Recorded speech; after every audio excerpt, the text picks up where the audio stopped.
je réagis à vos dramas en pyjama. Je voulais te raconter une de mes histoires d'amour la plus toxique que j'ai connue.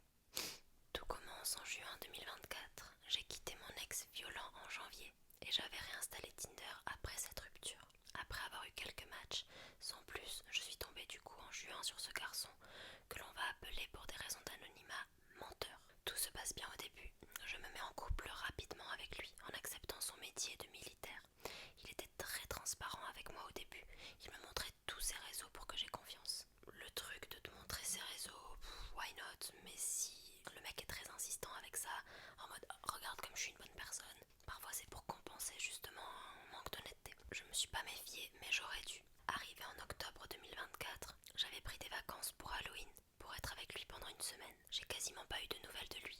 Il était méchant, il m'insultait, il minimisait mes sentiments, me rabaissait et il disait qu'il avait besoin d'espace. Mais ce que j'ai appris par la suite dépassait tout ce que j'imaginais. En fait, lui qui me disait qu'il était avec son cousin était aussi avec une fille que l'on va appeler Vipère.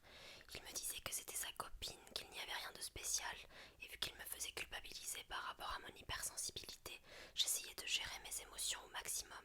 Bah déjà, ami ou pas, le problème c'est le mensonge là. Il t'a dit qu'il était avec son cousin, il était avec cette meuf. Pourquoi il t'aurait menti s'il n'y avait pas un truc bizarre? J'ai appris plus tard qu'il avait couché avec cette fille, qu'elle savait qu'il était en couple. Et cette fille, je l'avais vue, elle ne m'avait rien dit. C'est pas une girl's girl, on l'aime pas. Puis un soir, je suis allée fouiller dans son téléphone pendant qu'il dormait. Et ce que j'ai vu m'a glacé. Tinder encore installé sur son téléphone que j'avais acheté précédemment pour avoir une meilleure communication avec lui, car son téléphone était vraiment pas du tout correct. Oh, meuf, non là t'as été trop bonne avec lui, hein. Plein de messages sur Insta de filles